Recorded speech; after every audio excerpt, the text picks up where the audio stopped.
pessoal, boa noite. Vocês estão escutando bem? O áudio tá bem?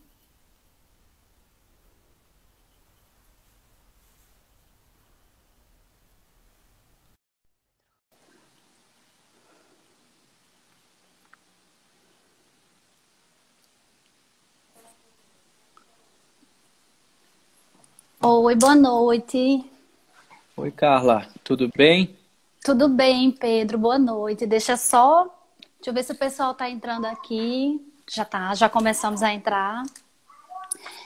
Pedro, então, essa iniciativa nossa do PET Economia, ela veio pela impossibilidade de a gente poder esse ano fazer os nossos eventos, né? Que inclusive nós tínhamos convidado você para, desde o ano passado, enfim, para vir, mas imaginamos que esse ano não vai ter como, e aí resolvemos trazer discussões com economistas que nós considerávamos relevantes, né, nesse momento para os nossos seguidores.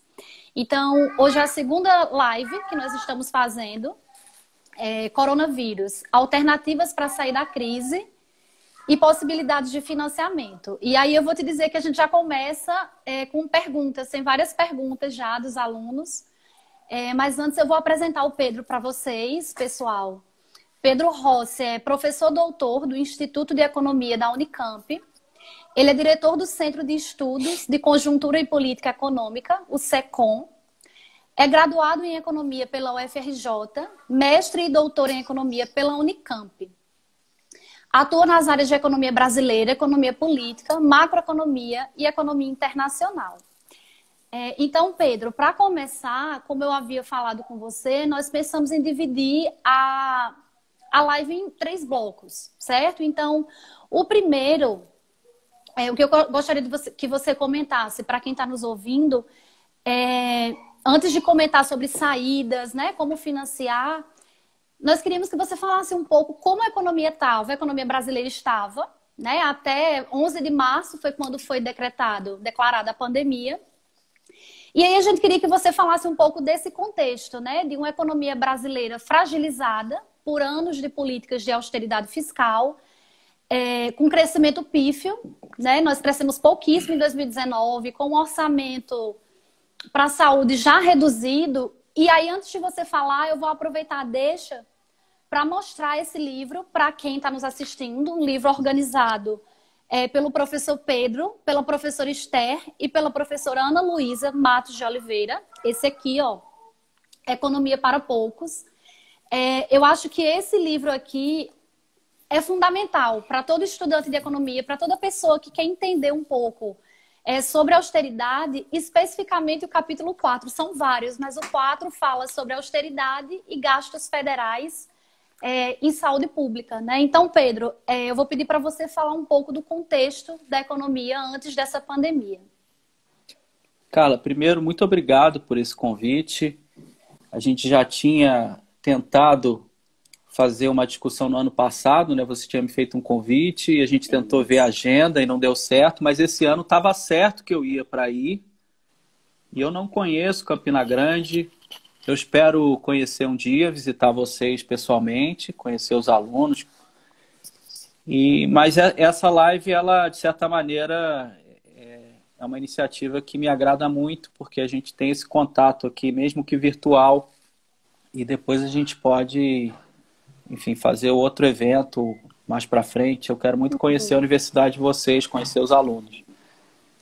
Agradeço também a divulgação do livro e já respondo a sua pergunta, que é uma pergunta sobre antes da crise, ou seja, como que nós estávamos quando chegou o coronavírus e essa onda toda que transforma as economias no mundo todo.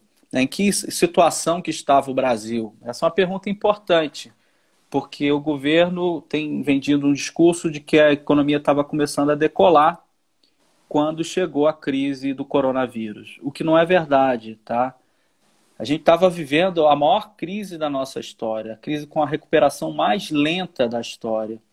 Desde 2015, quando o PIB cai em torno de 4%, e depois de 2016 em torno de 4%, a economia brasileira ela tem patinado, andado de lado, sem uma recuperação importante. E isso é muito relevante, porque a gente chega na crise com 12 milhões de desempregados. A gente chega na crise com subfinanciamento do sistema de saúde, com subfinanciamento de políticas sociais. A gente chega na crise com mais de 4 milhões de miseráveis. Tudo isso tem implicações muito grandes quando a gente tem um desafio desse tamanho. Ou seja, se a gente estivesse mais preparado, se a gente tivesse uma economia que estivesse funcionando melhor, com uma proteção social mais estabelecida, com menos desempregados, provavelmente essa crise não bateria tão forte no Brasil como está batendo. E a análise que a gente faz do pré-crise, eu tenho vários textos em parceria com o Guilherme Melo, com a Esther Dweck e outros professores, que fazem uma interpretação crítica do que foi o governo Lula, do que foi o governo Dilma, do que foi o governo Temer. A nossa interpretação é que essa crise, em boa parte, ela é auto-infligida, ou seja, as políticas econômicas que poderiam ter amenizado a crise, que poderiam ter reduzido o desemprego, elas contribuíram para aumentar o desemprego, aumentar a queda do PIB. E o princípio ele é relativamente fácil de entender. No momento que a economia tem uma carência de demanda, ou seja, tem muita gente desempregada, que as pessoas estão consumindo pouco, e as empresas estão investindo pouco porque as pessoas não consomem, o governo cortar gastos sociais, gastos com investimento, gastos em geral, é ruim para a economia, porque ele tira a demanda, O gasto público é a demanda do setor privado. Isso tem sido a tônica desde 2015, tá? Não é uma crise de um governo só, é uma crise que atravessa governos. Começa no governo Dilma, governo Temer e governo Bolsonaro, que seguem essa política. A política muda de cara em 2016 com o governo Temer, que institui regras mais permanentes, como a emenda constitucional 95, a emenda do teto, e ela se aprofunda ainda mais com Bolsonaro. Mas é uma direção de política econômica que contribui para a maior crise da história.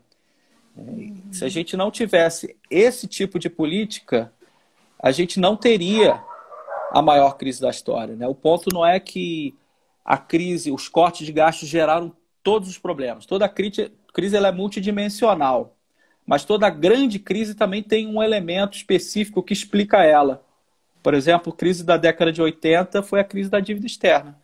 A crise da década de 90 foi a crise do confisco da poupança. E essa crise, Carla, para terminar, essa crise que a gente vive, ou viveu até as portas do coronavírus, é a crise da austeridade fiscal. Isso mesmo, Pedro. E eu acho interessante mencionar, você falou aí que nós já entramos nessa pandemia com quase 12 milhões de desempregados. Eu acho que é muito importante que as pessoas tenham consciência disso. Primeiro porque eu ouço muito as pessoas dizerem que ainda não estão sentindo a crise. Que crise é essa? E aí eu gostaria de alertar para as pessoas que nós ainda não temos os dados sobre desemprego, que a coleta desse tipo de dado está parada, pelo próprio isolamento, que quando vier a taxa de desemprego, imagino eu que vai ser muito alta, porque nos Estados Unidos eles estavam com taxa de 4% mais ou menos e já estão com desemprego, começaram com 4% e já estão próximo de 12% de desemprego, E a gente já começa com 11%, com aproximadamente 11 milhões de pessoas desempregadas, Então eu acho que é importante ver isso como reflexo do que está acontecendo antes, E nesse sentido, Pedro, independente de se relaxar ou não o isolamento social agora, a crise econômica já é um fato, A gente sabe que vai reduzir crescimento, vai reduzir renda, o desemprego, como a gente está falando, vai explodir. E nesse sentido, muitos países vêm adotando pacotes de estímulo para as economias. E aí a gente queria que você falasse um pouco assim. O que o Brasil vem fazendo é suficiente, vai ser suficiente não só para conter a desaceleração agora, como para recuperar a economia. O que pode ser feito no curto e no médio prazo para recuperar os empregos e a economia? E aí, eu vi um outro artigo, e essa pergunta vem desse artigo, eu acho que você pode contribuir muito, que se chama Política Fiscal para o Desenvolvimento Inclusivo. Eu acho que é um artigo seu com a Esther, de antes do coronavírus, antes de tudo isso. E vocês falam que, naquele momento, já uma saída da crise pelo lado social, incorporando as demandas da sociedade, já era possível. Então, eu pergunto, o que pode ser feito, né, para a gente recuperar, e se há alguma saída, alguma alternativa que incorpore as demandas sociais que já existem e que contribuam para a gente ter não só uma recuperação, mas minimamente um crescimento econômico sustentado. Ótima pergunta, Carla. Eu acho que primeiro o que a gente tem que dizer é o seguinte: o governo está completamente perdido nessa crise. O que de fato tem saído de medida efetiva por pressão da sociedade civil, pressão do Congresso. Porque se dependesse do Paulo Guedes, o governo não faria nada. Aliás, o sonho do Paulo Guedes é não fazer nada. Ele tem na cabeça dele um manual de economia onde o mercado resolve os problemas e onde o governo tem que se interferir o mínimo possível. Então, o Paulo Guedes está muito desconfortável na posição que ele assume. Aliás, toda essa agenda política de reformas, de corte de gastos, ela perdeu o sentido histórico, ela se tornou anacrônica com essa crise. Uhum. E ela vai continuar anacrônica depois da crise, porque depois da crise a gente não vai voltar a uma normalidade tão cedo. Em parte pelo que você já falou, pelo desemprego, pelo rastro que a crise vai deixar, ou seja, a crise vai deixar dívidas, a crise vai deixar empresas quebradas, a crise vai deixar pessoas desempregadas e o Estado vai ser muito necessário, não só agora, no combate à crise, mas depois no pós-crise. E o governo tem tomado medidas muito erráticas. Primeiro, todo dia o presidente deveria ir a público e dizer, olha, prioridade número 1 desse governo é aumentar o número de respiradores, aumentar o número de leitos de UTI no Brasil inteiro. E o governo não faz isso. O governo tem feito, na verdade, gerado crises atrás de crises. O que se espera de um líder, de um governante, é o financiamento de políticas públicas para a superação da crise. Outros países têm feito isso. Tem colocado a indústria, às vezes até forçado a indústria a produzir insumos para o combate à crise. Então a indústria têxtil vai produzir máscaras e equipamentos, vestimentas para os médicos. A indústria de bebidas vai produzir álcool em gel, etc. A indústria automobilística pode produzir peças para a produção de respiradores. Ou seja, o governo tem um papel muito ativo, poderia ter um papel muito ativo, e o governo brasileiro simplesmente não está tendo. Isso são vidas que são desperdiçadas, né? Porque é um governo que está preocupado consigo mesmo, acredita em coisas que não fazem sentido nenhum, e dá declarações terríveis, né? Nós acompanhamos todo dia. E para falar de uma do ministro da Economia, ele dizia inicialmente que com 4 ou 5 bilhões você acabava com o coronavírus e bola para frente. O secretário dele disse que a melhor vacina para o coronavírus eram as reformas, que flexibiliza ainda mais o mercado de trabalho, que privatiza as coisas no momento que o preço das coisas não vale nada. Ou seja, é um governo que não está à frente dos desafios que estão postos e não vai estar depois da crise. Esse é o ponto. Essa agenda do governo, que vem desde 2016, é uma agenda anacrônica, que não vai ter sentido histórico depois da crise. O que o governo precisa fazer hoje é organizar a economia para isolar o máximo de pessoas possíveis e para combater a doença. Todos os governos do mundo estão fazendo isso. Algumas medidas são interessantes, não pelo governo federal, mas pelo próprio Congresso Nacional. Por exemplo, esse apoio a essa renda emergencial básica de R$600. Poderia ser mais. O governo propôs R$200. R$200 a pessoa não fica uma semana em casa. Os R$600 foi o Congresso que colocou. E a implementação disso está sendo terrível. Só a gente vê o noticiário e vê como as pessoas não estão tendo acesso a esse recurso, que é fundamental num momento desse. O que eles fizeram de apoio às empresas e aos trabalhadores formais é terrível. Nós fizemos uma nota no Centro de Conjuntura sobre a medida provisória 936, que é essa medida para as empresas formais. Primeiro, eles não dão contrapartida, ou seja, a empresa que aceitar o programa, ela pode demitir metade dos funcionários e colocar a outra metade no programa. Segundo, eles não recompõem o salário como outros países recompõem. Um trabalhador que ganha R$3.000 pode perder 60% do salário dele. Qual é o significado disso? Se a gente tem milhões de trabalhadores perdendo emprego, nós calculamos que 20% da massa salarial pode cair, ou seja, 20% do salário do setor privado pode ser reduzido. Isso significa o quê? Isso significa menos consumo no imediato pós-crise. Isso significa mais endividamento. Isso significa mais crise, menos crescimento econômico. Aí o governo não está à altura desse desafio, né? E o desafio, ele é tremendo. Os países que estão saindo bem, eles estão tendo um papel decisivo dos estados nacionais e estão estatizando fluxos de renda, salários e a própria receita das empresas, né, interferindo em setores produtivos importantes. Esse é o caminho. E interferências pesadas. Por exemplo, a Espanha estatizou a gestão dos hospitais privados. Outros países simplesmente suspenderam o pagamento de aluguéis, que é um problema do setor privado, que não tem custo fiscal, mas é um problema importante e que afeta principalmente os mais pobres. Geralmente, quem é dono de um imóvel tem uma condição melhor do que quem paga um aluguel. Uma medida como a suspensão de aluguéis, ela seria muito interessante nesse momento.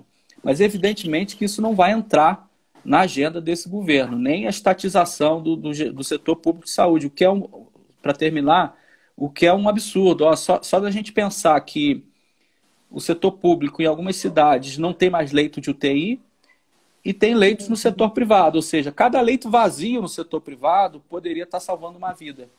E uma gestão pública do sistema como um todo, fazendo uma fila única, poderia salvar vidas. Mas isso não é nem tema de debate, Carla. Então, de fato, esse governo está longe de uma atuação ideal contra a crise. Eu estava vendo aqui, Pedro, antes de começar a live, quem é meu aluno sabe que eu costumo não ser muito pessimista, enfim, principalmente nesse momento, mas está difícil, está muito difícil, porque eu acho que nós que conhecemos um pouco, né, da economia, enfim, nós que sabemos que nenhuma política econômica é despida de teoria, de ideologia, enfim, fica difícil quando você abre os jornais e vê a seguinte mensagem que o vice-presidente, que, enfim, pode se tornar presidente a qualquer momento, a gente não sabe também a instabilidade política. E ele diz o seguinte, falando uma frase do Paulo Guedes, que nós não podemos, ele fala que o teto de gastos é a âncora fiscal, e que nós não podemos furar o teto. E se nós não podemos furar o teto, nós temos que quebrar o piso. E assim, isso me deixou muito... Não sei nem explicar como é que a gente se sente quando conhece e lê esse tipo de coisa. Porque quebrar o piso, eu queria que você falasse para as pessoas, até para quando elas forem ler esse tipo de matéria, para elas entenderem o que significaria hoje quebrar o piso de gastos, né? Porque ele diz que não pode furar o teto, mas vamos quebrar o piso. Essa questão é ótima, Carla, que permite a gente abordar um pouco essa questão de piso e de teto. Essa afirmação que você leu, eu não tinha visto, ela é nada mais do que uma reafirmação ideológica das intenções do governo. E como eu disse, o tempo está passando, o mundo mudou e o governo continua preso a uma agenda absolutamente ideológica e amarras ideológicas que vão fazer com que o governo simplesmente envelheça. Eles não vão conseguir implementar essa agenda. Nesse sentido, eu sou otimista, tá, Carla? Eles não vão conseguir implementar essa agenda. Por quê? O teto de gastos, ele gera um problema que é um problema insoluso. Eles sabem que não tem como sustentar o teto. O teto ele foi mal desenhado.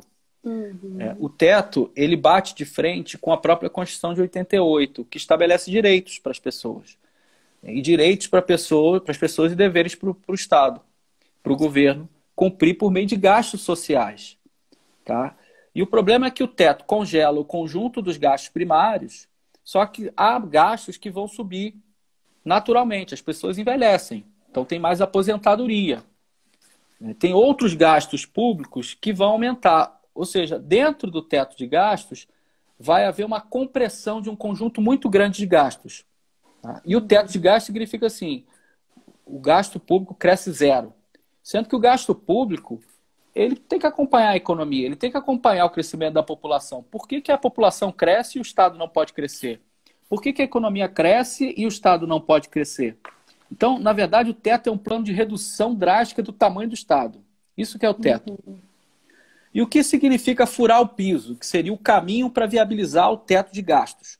Significa, basicamente, rasgar a Constituição de 88 e jogar fora. Significa tirar o mínimo para a saúde. Sendo que todos os países do mundo, depois dessa crise, vão investir maciçamente em saúde. Significa quebrar a rede de proteção social. Significa fazer outras reformas da Previdência. Significa poder demitir funcionários públicos. E funcionários públicos, essa é uma discussão importante que a gente tem que fazer. Tá? É claro que tem muito privilégio dentro do funcionalismo público. Há mega salários, principalmente no setor judiciário, no setor legislativo. Mas mais de 60% do funcionalismo público são professores, pessoal da saúde e pessoal da segurança, policiais. São esses que a gente vai demitir? Porque se não são esses, a gente tem que apontar quem que a gente vai demitir. Eu acho estranho, porque quando a gente leva para o debate a questão dos supersalários, não tem nenhuma reação mais forte. Mas tem essa reação genérica contra o funcionalismo público em geral. Então a gente está falando basicamente disso, Carla. Furar o piso significa isso, reduzir salários daqueles que prestam serviço na ponta. Professores, policiais e o pessoal da saúde. A gente precisa de gente qualificada no setor público. O que a gente precisa é, sim, de um gasto social mais intenso, mais eficiente, de mais aporte de recursos públicos. Essa agenda ela vai desconstruir o gasto social, desconstruir a saúde, desconstruir a educação, desconstruir a segurança pública. Então, na minha opinião, é uma agenda anacrônica, que não serve para o pós-crise e que vai afundar junto com o decorrer dos fatos, porque o mundo vai mudar. Esse pensamento neoliberal que estava vigente até a crise de 2008 e continuou sobrevivendo em alguns países mais, como no Brasil, ele vai ser totalmente obsoleto. O mundo vai mudar, os países vão mudar e eu acho que o Brasil vai ter que mudar também.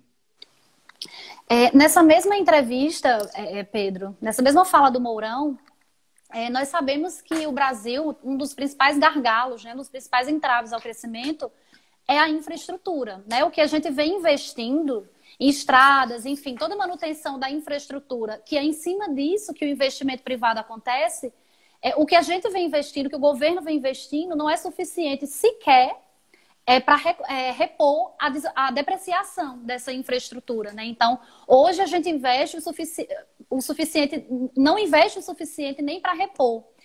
E a gente sabe, Pedro, que o investimento privado, ele não é muito... Por mais que as pessoas acreditem que sim, é um mito achar que o investimento privado ele assume muito risco. Assume os riscos, por exemplo, de fazer um grande projeto de infraestrutura. Não vai fazer. Isso é claro que não vai ser feito. E o Mourão diz o seguinte, que vai se exaurir a capacidade de investir do Estado e que isso vai fazer com que o investimento em infraestrutura tenha que ser alavancado pelo setor privado. Eu vejo isso como uma coisa muito problemática, porque historicamente a gente sabe que o setor privado não faz isso. Eu queria saber a tua opinião em relação a isso, ao Estado admitir, o Estado, eu falo na figura do vice-presidente, que a infraestrutura do país tem que ser via setor privado. Olha, Carla, eu acho que essa crise está mostrando também que os países que estão saindo melhor são aqueles com maior capacidade de mobilização de recursos, principalmente os modelos asiáticos de enfrentamento da crise. A China, depois de um primeiro momento que comeu bola, ela fez uma gestão da crise muito eficiente.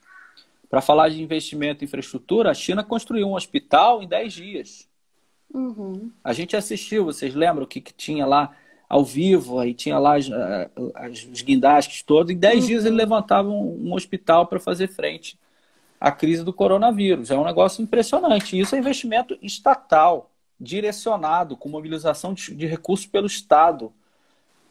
Não é um investimento privado. É um sonho achar que o setor privado vai fazer investimentos desse tipo. Aliás, o investimento em infraestrutura ele tem uma natureza muito específica, porque, como você mesmo colocou, ele envolve um risco muito grande. Ele envolve um prazo muito grande, ele envolve recursos muito grandes. Então, por mais que o setor privado faça, e às vezes o setor privado faz, ele precisa do setor público para dar muitas garantias. Às vezes essas garantias do setor público, em termos de recursos, de risco, etc., acaba saindo mais caro do que ter, como a China tem, estatais que fazem, de fato, a construção civil. A China tem grandes construtoras. E isso funciona no caso deles. O que o Mourão está fazendo é indo na contramão do processo. Ou seja, ele acha que o mercado vai resolver o problema. Não vai. Eu acho que esse governo vai, nesse sentido, se afogar nas suas próprias contradições. Tá? E você falou que é pessimista, tenta ser otimista, mas é pessimista. Eu acho que o caminho é esse. É evidente que essa crise ela vai fazer um mal danado, ela vai aumentar a desigualdade social. Mas ela também abre uma oportunidade de a gente pensar novas coisas. Eu acho que pelo menos 3 coisas aparecem. Primeiro, um gasto em saúde pública muito forte em todos os países. Nenhum país vai querer ficar para trás na questão da saúde pública. A gente viu o ministro britânico lá, o primeiro-ministro, Boris Johnson. Vocês viram o depoimento do Boris Johnson sobre o sistema de saúde britânico, é uma coisa de emocionar. E o Boris Johnson é um atabalhoado tipo Trump e Bolsonaro. Não chega tanto, porque ninguém é que nem Bolsonaro. Mas o Boris Johnson é ultraconservador e fez um elogio ao Sistema Único de Saúde imenso. Até porque curou ele. Ele disse que deve a vida ao sistema de saúde britânico. Então isso vai mudar em todos os países. A outra coisa que deve mudar é a questão da renda básica universal. Eu acho que a gente vai ter um grau de desemprego tão grande que nenhum país vai deixar as pessoas por conta própria. Até porque isso gera caos social, isso gera instabilidade política. E uma outra coisa, Carla, por fim, é a ingerência do Estado em setores produtivos, porque cada vez mais a gente vai ter um país indo atrás de interesses próprios para constituir cadeias produtivas, em particular no caso da saúde, de elementos estratégicos. A gente vai ter países estatizando o setor de petróleo, porque muita empresa vai quebrar. Vai ter países estatizando empresa aérea, porque muita empresa vai quebrar. Então a gente vai ver um novo mundo surgindo depois do coronacrise, que não é esse mundo que está na cabeça do Mourão e nem do Guedes. Pedro, eu queria que você falasse um pouco sobre o BNDES, porque desde 2016, no Brasil, a gente assiste como é que eu vou falar? A gente assiste uma criminalização mesmo, por razões puramente ideológicas, da política fiscal, que é um instrumento que pode tornar esse momento menos difícil, não só esse momento, mas a recuperação. Então, a gente vê uma criminalização da política fiscal que foi necessária, inclusive, para o golpe parlamentar, né, para tirar Dilma do poder. Sem isso, não teria acontecido. E a gente vê também uma perseguição ideológica ao BNDES, né, uma questão de esvaziamento mesmo de recursos, né, o tempo inteiro buscando uma caixa preta que nunca se achou. E aí o BNDES, pelo menos eu vejo assim, como um instrumento extremamente importante para combater essa crise, porque, primeiro, o BNDES ele podia atuar no socorro às micro e pequenas empresas, que eu vejo como as mais prejudicadas nesse momento, porque o setor privado, dada toda a incerteza, não vai ficar oferecendo recurso, então era a hora do BNDES, se não tivesse sido esvaziado, e também no pós-pandemia. A gente vai precisar de se recuperar, a gente vai precisar de investimento. Então, eu vejo o BNDES muito subutilizado simplesmente por razão ideológica, né? Por se criminalizar esses instrumentos. Então, eu queria que você falasse um pouco da importância. Até a Mariana Mazzucato fala nisso no livro dela, né, O Estado Empreendedor, da importância de um banco de desenvolvimento, né? Que falta faz um BNDES aparelhado hoje? Olha, eu vou te dar um exemplo. O Congresso estava votando a tal da PEC 10, que permite ao Banco Central um poder de fogo enorme para comprar títulos do setor privado e fazer miséria, ou seja, atuar junto a setores econômicos quase com carta branca. Então o Banco Central vai poder comprar ações e outros títulos privados. Só que o Banco Central nunca fez isso na vida. O Banco Central não tem know-how para fazer isso. E o Banco Central é permeado por vários interesses econômicos que estão ali instituídos. O BNDES faz tudo isso. O BNDES tem uma coisa chamada BNDESPar, que comanda uma carteira de ações. Um BNDES poderia atuar no setor privado, corporativo, junto a grandes empresas. E como você falou, o BNDES tem capacidade de atuar junto a micro e pequenas empresas também. E os bancos estatais têm essa capacidade também. Só que há uma trave ideológica que associa o BNDES e os bancos estatais ao governo Dilma, governo do PT. Tá? Eu tenho várias críticas à gestão do BNDES nos governos do PT. Eu não acho que houve essa roubalheira que falam, até porque várias investigações foram feitas no BNDES. Eu conheço pessoas que trabalham no BNDES e eu sei da lisura dos processos. Tá? O que tem são orientações estratégicas que, ao meu ver, foram equivocadas. Mas eu reconheço também que o BNDES teve um papel importantíssimo na crise de 2009. Vários países gostariam de ter um BNDES para poder atuar no sistema econômico. E hoje a gente tem um BNDES, só que não usa o BNDES por conta dessa trave ideológica do governo. Ou seja, tanto os bancos públicos quanto o BNDES são instrumentos de desenvolvimento, instrumentos contracíclicos num momento de crise como o atual e que poderiam estar sendo usados, e não estão. O que se fala é de um desmonte desses instrumentos, ou seja, privatização de bancos públicos, uma redução do papel do BNDES e de outros instrumentos de desenvolvimento do Estado. Para terminar, aí eu vou pedir para o pessoal já começar a mandar as perguntas, embora já tenha várias aqui, mas podem mandar mais. Eu vou relembrar esse artigo, eu vou dizer para todo mundo que está assistindo para pesquisar no Google, é fácil encontrar.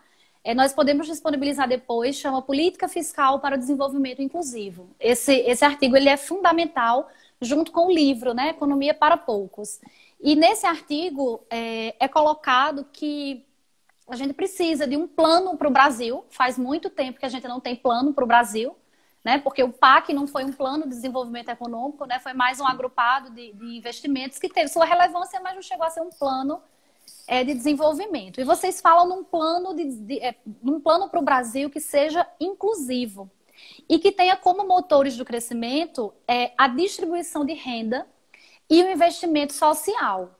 E eu queria te perguntar se você acha que, considerando, em se mantendo o teto de gastos, se esse tipo de plano é possível.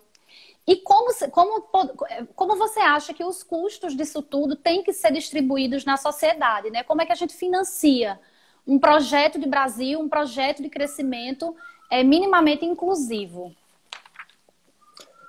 Carla, primeiro o seguinte, esse texto é um texto meu e da Esther, mas ele vem de uma longa discussão que nós tivemos com vários economistas, por exemplo, o Marco Antônio Rocha, o Guilherme Melo, que é justamente tentar pensar um modelo alternativo, e é um modelo que é guiado pelas demandas sociais, ou seja, a demanda social ela vai guiar o modelo e vai gerar efeitos dinâmicos do lado da oferta. Demanda social por quê? Por moradia, por saneamento básico, por infraestrutura urbana, por saúde, por educação.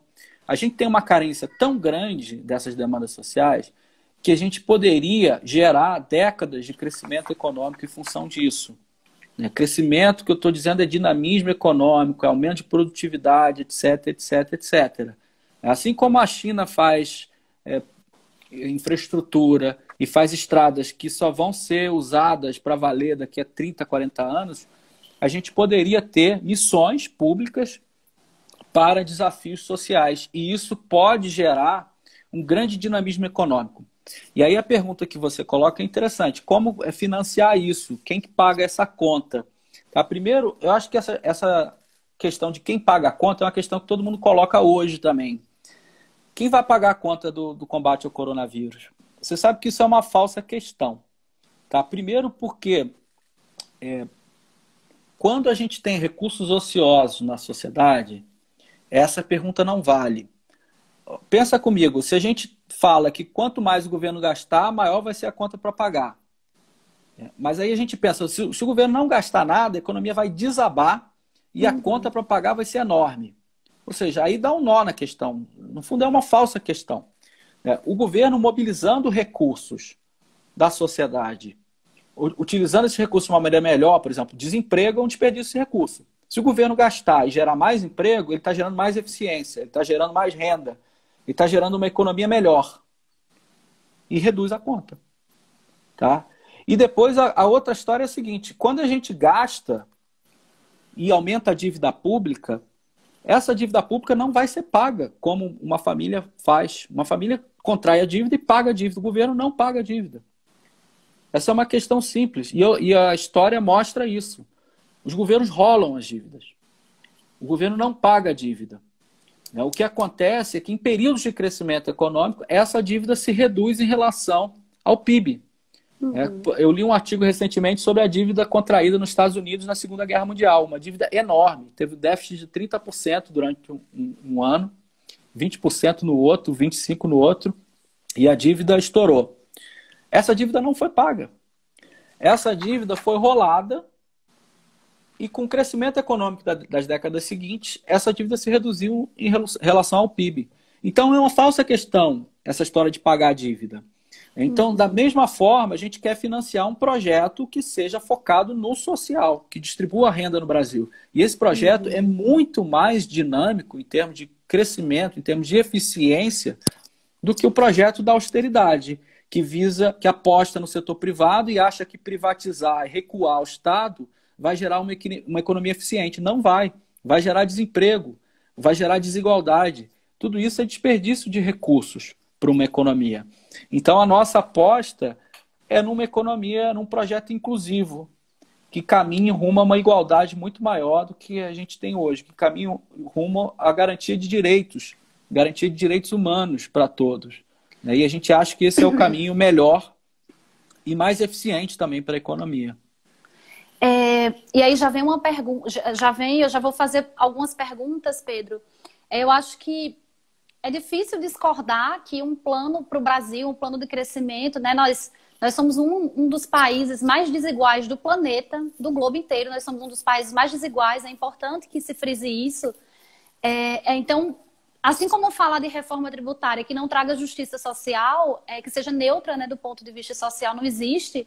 É difícil também pensar num plano de crescimento, não só pós-pandemia, mas, enfim, que não inclua a minorar essas desigualdades minimamente, né? Então, só que aí eu te pergunto, dentro do aspecto político que a gente tem hoje, né? Nós temos um governo de extrema-direita e temos uma sociedade sinalizando para a direita e para as políticas neoliberais, para as reformas estruturais, para 2022.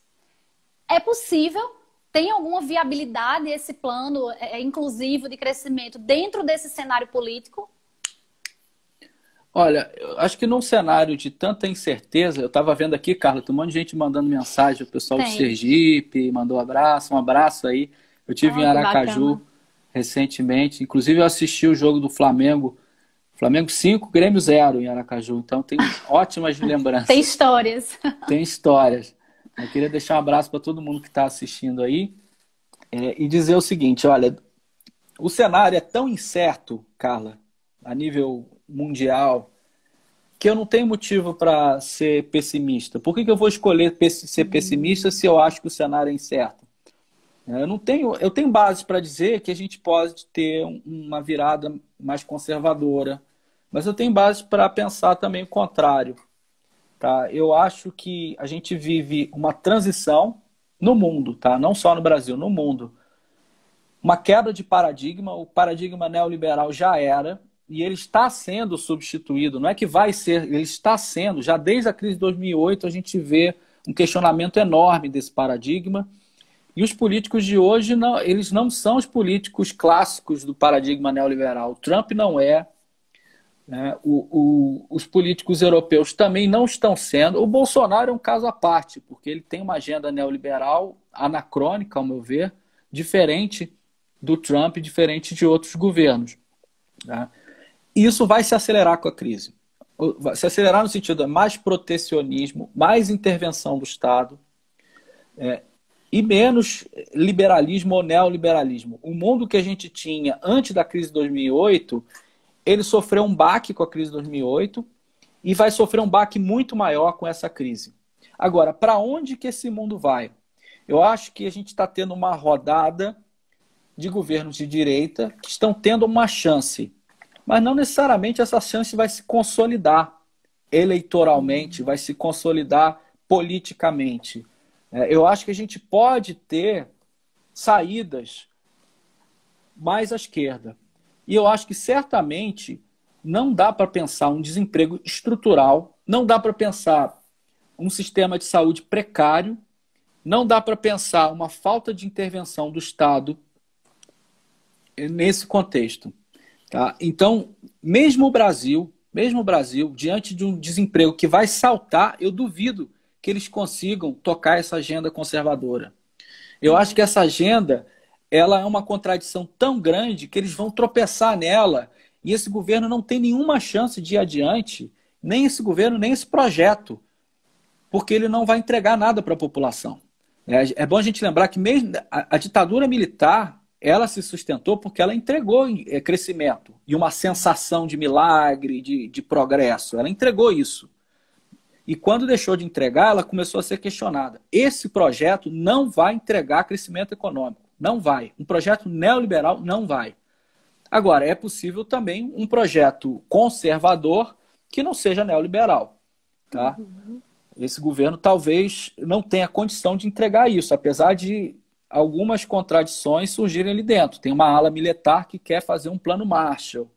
Né? Tem alguns movimentos no sentido de um maior intervencionismo do Estado. Mas eu acho que a contradição é tão grande que a gente não vai ter um governo ou uma agenda econômica que entregue resultado em termos de crescimento. E isso abre espaço para uma vitória eleitoral de outro projeto.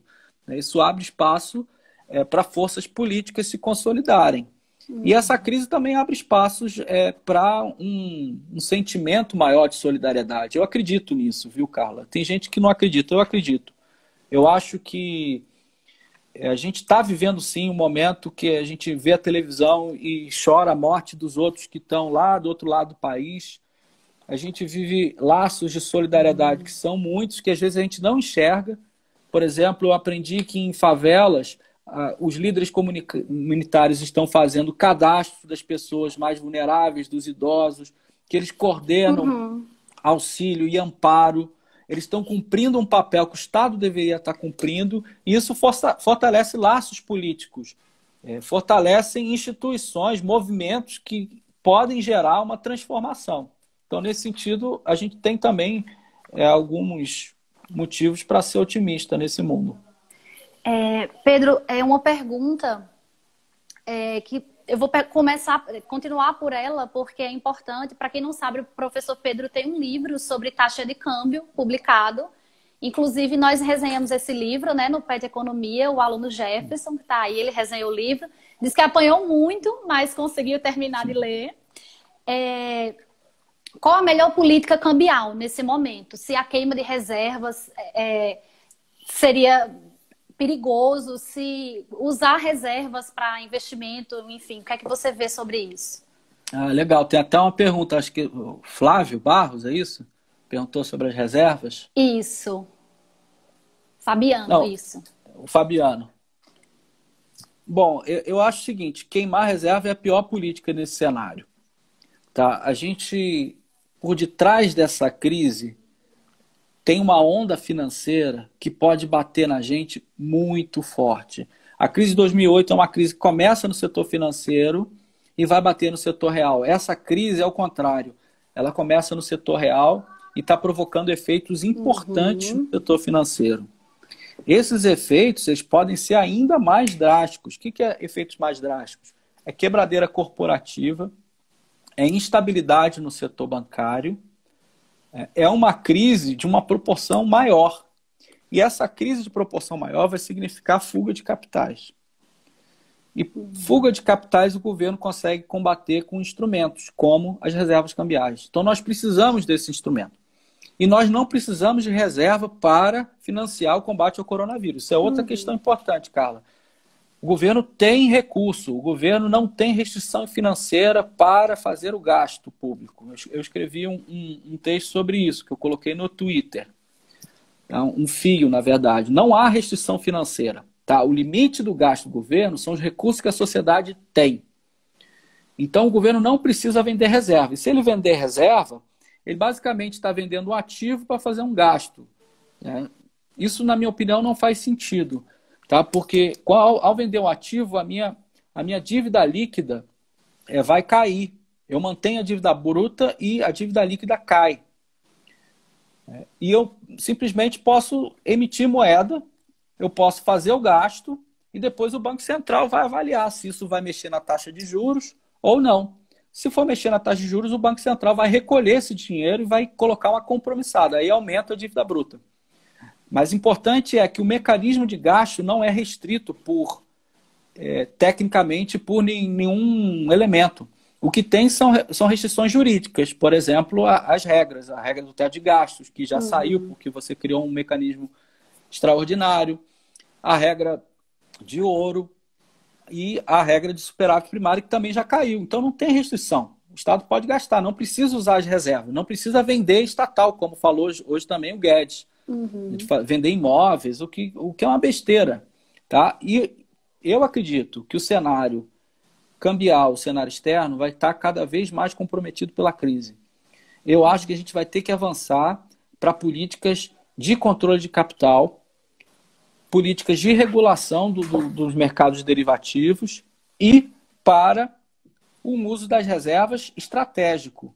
Então, nesse sentido, a política cambial ela tem que estar atenta a uma mudança completa de cenário externo e uma vulnerabilidade maior que nós temos do ponto de vista externo. Então, nós precisamos de proteção e, na minha opinião, avançar no sentido de medidas regulatórias, mas certamente esse governo não vai fazer isso. E é interessante como a discussão em economia ela é um contrassenso até, né? Porque até 2008 falar em controle de capital, né? O movimento, controlar o fluxo de capital que entra e sai do país era coisa de economista heterodoxo, herege, que não tinha o que pesquisar. E a gente vê, mesmo depois de 2008, mesmo nomes da ortodoxia falando, e agora de novo, né? Da importância de controlar os fluxos de capital, né? Seguir com as perguntas, a professora Águida, minha amiga querida, nossa professora da UFCG, ela é bem pessimista, pelo que eu estou vendo aqui, ela não tem esse otimismo todo.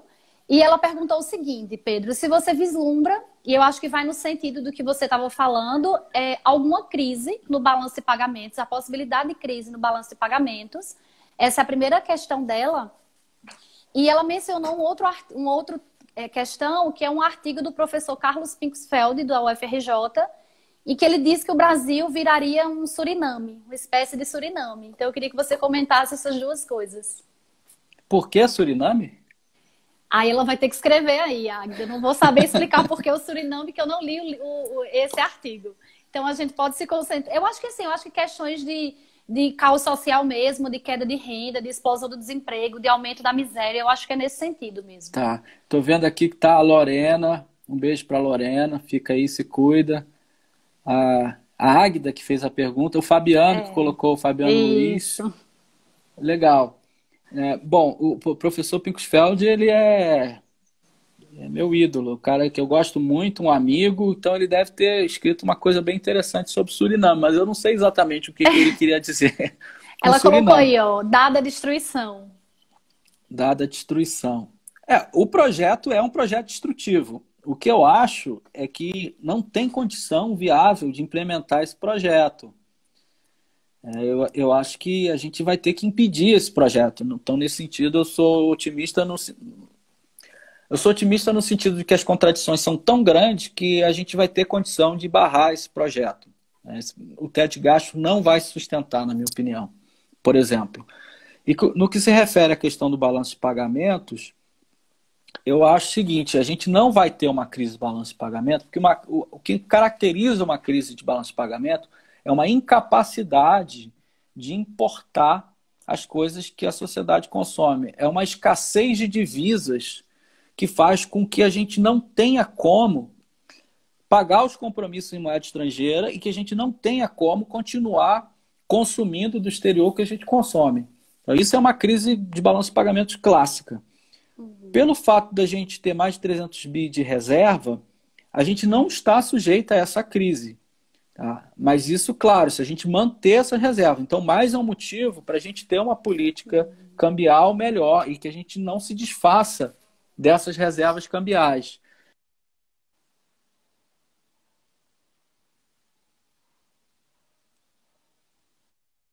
Oi? Eu recebi uma chamada e tive que cancelar. Pronto.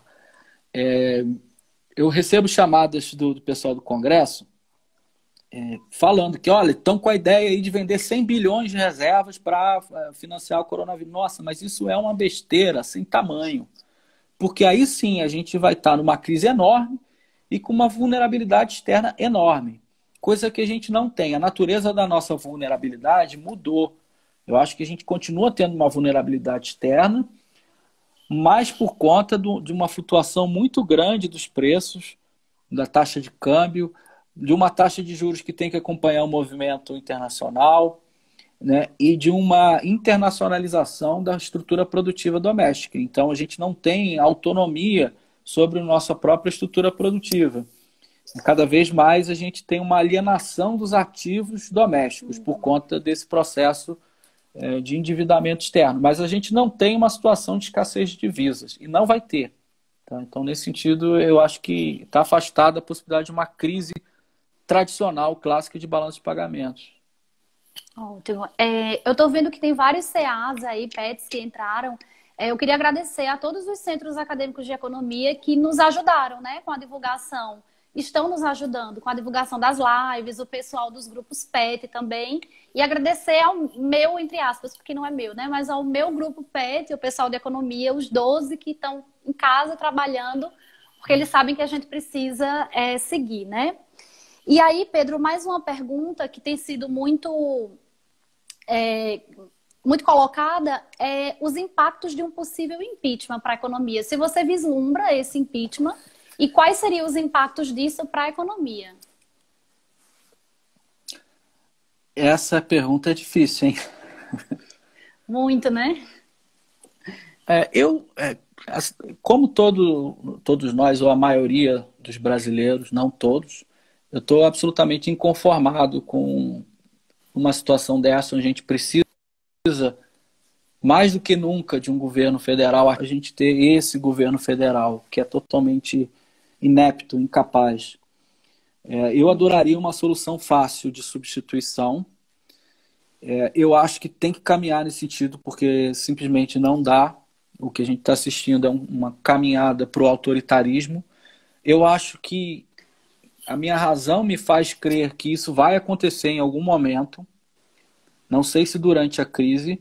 E eu não vejo o impacto econômico desse processo. Pelo contrário, eu acho que pode ser positivo.